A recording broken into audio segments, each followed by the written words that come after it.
In this video, I'm going to talk about the list data structure. And so in C Sharp, a list is, it's very similar to an array. Probably the biggest difference you'll notice is that it is dynamic in size. And so that means the length of the list, or we will actually see, the count of the list, the number of elements in the list, can increase or decrease depending on the number of elements you put in it. Where, as we saw for the array, once you initialize it, it has, if you make it a 5 element array, then you can't remove or add more or less than 5 elements onto it. But anyway, to get into this, so each element, again, has to be the same data type, and the syntax you'll use is list, then with these kind of brackets here, with the data type in it, the name that you want, the keyword new, list, and then data type in these kinds of brackets here. Uh, and so, like I said, it has to be a specific type. You have to put the data type in these kind of brackets. No elements or size when nothing has been added. So the list is essentially empty. There's no elements to it when you haven't added anything yet. So, for instance, if you tried to access something in the list before you've added anything to it, then it's going to throw you an error. And so here is the way that syntax looks in with a couple of different data types. So we can have the int, or the float, or the character, or the string, and so on. And so another thing I wanted to introduce, quickly here, and I'm going to talk about this more in future videos, and this is something that actually applies to the array as well, is you can actually put like constructors into these lists. You can essentially create your own data type. Uh, it'll be sort of built around the sort of basic data types of int and double and long and float and character and string and bool and things like that. But you can essentially create your own data type that will have, multiple of those other data types that make it up. And I'm not going to get too much into it now. Like I said, I will talk about it quite a bit more in a later video. But this, allows for greater flexibility with data types. So you can have data types with multiple properties. And this can be, like I said, can be done with any kind of linear data structure. And so this would also apply to the arrays that I've already talked about. Like I said, the list size is dynamic, so adding elements increases the size of the list, and removing elements decreases its size. And then, so just a few basic list methods here. So we have add. So we do the name of our list dot add, and then you wouldn't actually put the data type in here, but I'm just showing that this parameter has to have a data type, and it would be the data type of our list. And so this adds an element, and it adds it to the end of the list. So if the list has nothing in it and you use add, it'll add it as the first element. Then you do it a second time, it'll add that second thing that you add as the second element. So it just keeps sort of adding onto the end of the list.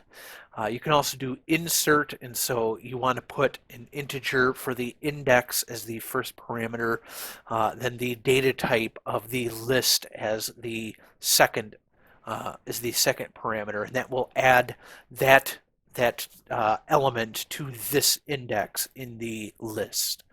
And you can remove, and this removes the first occurrence of the specified element. So say you had a list of like numbers and you had like 1, 2, 2, 3, and you used remove 2, it would remove that first instance of the 2 from it. So there is sort, just like with the array, and it sorts the elements of the list. So it'll put numbers in increasing order, strings and characters in alphabetical order. Reverse is just like with the array. So count now, like I said, earlier on. Instead of length, like we had with the array, which was a property of the array, we now have count. And so it's a method instead of a property. And so, like I said, it's different from the array property, array name dot length. But just like with the array length, the index of the last element will be one less than the count. So the index of the last element. So if you do the list name dot count and say that gives you 5, then the last index would actually be 4. So because it starts at index 0, just like with the array. So you can switch back and forth between arrays and lists. So you can have array name dot to list, and it'll turn your array into a list, and you can also have list name dot to array, and that will turn your list into an array. So I put this here because, again, we can use the for loop and the for each loop to iterate through our list. And so that dynamic size thing I'll talk about a little bit here. And so again, so we're making, and so in this case, I'm making sort of a list, a string list. So remember, we have the data type in these brackets here. We have the list name, and that's the name of our list. And so say we make this list here. At first it's blank. There's nothing in it. Then we can use listName.add, and we're adding the string this into it. And so now we have this element here that's this. Then we can do it again, and it adds this is here as the second element. So this is. Then we do it a third time, and it's adds this a element here, so it adds a as a string. So now we have a list where the first element is this, the second is, and the third is a. Then we can do this a fourth time with the word list, and now we have the first element this, second is, third is a, and fourth is list. And then you could keep adding on top of that. And so I will go through a few of these methods here in code. And so we will start up here. So we have this class here, and I'm going to make a method which I'm going to do public list, and it will be string type. So that's our return type right there, and I'm going to call it list maker. So this is a method that I'm calling list maker. And so what I'm going to do is I'm going to make a list. So list string, and we will call it, well, because I already know I'm going to make multiple lists, I'm going to call this first list equals new, and I'm going to actually do array dot to list. And so what I'm actually going to do is I'm going to do string. Its parameter that it's going to take is going to be an array. So it's going to take in this array. So actually this should be array. So now it's taking in this array as a parameter here. And then it's just going to convert this array right into a list. So this here I'm showing that we're using this array.toList. It's going to take in this array as an argument, and then it's going to convert it right into a list using this list string first list right here. And so then what I'm going to do is I'm going to do first list dot add, and I'm going to add this. So the word this, the string this. Then we can do first list dot add, and we will do is. Oops, gotta put the semicolon there. Then we'll do first list dot add a. Then first list dot add string, and finally first list dot add list. So now we have that. And so those will be added into our list. And so in the method down here, I'm actually going to do this. So demo, list demo. So we are instantiating uh, this class up here. So we're instantiating that. Then I'm going to do string array equals new string. So this is the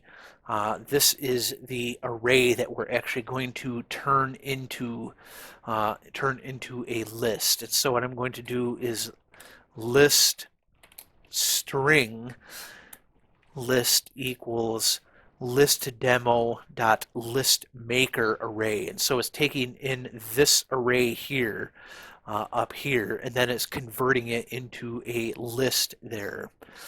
And so then what I'm going to do, so the first thing we can do is we can look at the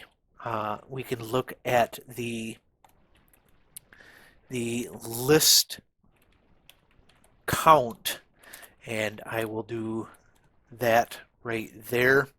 Then we will do list dot count. And so we see that we have list then dot count, and this is a method. And so we can actually click this.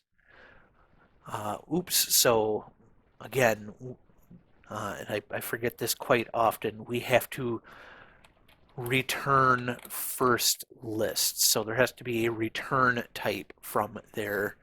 So we can do this. So see, it gives us our list count of 10. And the reason for that is we are taking in this array, which I've defined to have 5 elements. So it has 5 elements, and we convert that to a list. So at this point in the code, we have a list with 5 elements. Then I'm adding these 5 elements onto the end of that list. And so that gives us a list with 10 elements. So what I'm going to do is, so we can do for each string word in list, we will do console.writeLine.word to print that out, and I'm going to put some spaces between them. And so what we see, we do this. So we have, so actually I want this to be just right, because I want it to all be on the same line. So we see we have, this is a string list, but we also see we have 1, 2, 3, 4, 5 blanks here. That's because we added this 5 element array into it, and so it turned that into a list. So it was just a list of 5 blank spaces essentially, and then we added these 5 things onto the end of it. So what I'm going to do is I'm going to do list dot remove, and I'm going to do remove range 0, 5. And so then I will just copy this, and we will print it out again now with those spaces removed. And I'm going to put just a blank in here just to separate the 2 lines. So we will run that. So we see we have, this is a string list here with the 5 blanks, but this one we've now removed those 5 blanks from it. And so now I will look at a few more remove type operations. So we has list dot remove at, and I'm going to put a 0 here, so that will remove the first element of it. And so we can run this, and so this will give us obviously no change since I didn't put this before the printout. So I will move this up here, and now what we will see is we have this right here. So now we see I've removed the this word from it, so it's just is a string list. And we can just remove things like list dot remove, and we could remove is. We could do list dot remove and remove string. And so now when we look at it, if we run this program, it just says a list. And so we've removed all these elements. And so when we print it out, it just says a list. So another thing we can actually do, and so we can do in our method up here, list, and we will do string, and we'll call this second list. And so we can do, like with the array, we can actually initialize it with words. So for use in this video, but I use the autocomplete so we can see why we don't always want to use autocomplete. So we want new list, put this here, string. And so now we have created a list with these 5 words in it. And so then what I want to actually do is for, so in this case I will use these autocompletes. So I less than second list dot count, and then I plus plus. And so what I'm going to do is we're going to do first list dot add, then we can do second list I, and so we can iterate through it, and then we will just add each of these onto the end of that list. And so now we see that when I run this, I get this. This is a string list for use in this video. So we started with the this is a string list, and then I added that second list onto the first list where it just had for use in this video. And so those that is something you can also do, which I wanted to show here. I mean, the first thing is that you can iterate through these lists just like you can with an array, but the second one is we can sort of add elements onto the end of our list, and that unlike with the array, that will just increase the size of the list. So what you see is that our list count is now up to 15. So I have the 10 words here, and then these 5 blank spaces, because remember, we're getting the count here before I've done any of those removals there. And so those are some of the add and remove methods that we can actually use for the list. We can also do things like the sort, so we can do list dot sort. So we do that. I'm going to put another blank here to keep these separated. Then we will print this out as well. And so we sort that. Then we will see here that we get this. So it puts these in alphabetical order. So A for in list this use video. So with strings, it puts it in alphabetical order. We can sort of do the same thing here, but now instead of sort, I'm going to reverse. So we can also reverse this. So those methods are very much just the same as what we saw for the array. And so this just took the sorted list that I had and then reversed it. So now it's video use this list in for A. And so again, that just reverses it. So you can sort and reverse these lists just like you can with an array. But like I said, the main thing that's sort of different with these lists is that it has the dynamic size. So when you add elements, it actually increases the size of the list, and removing elements actually decreases the size. That's the main difference with the array. But anyway, I hope you found this video helpful, and I will see you in the next one.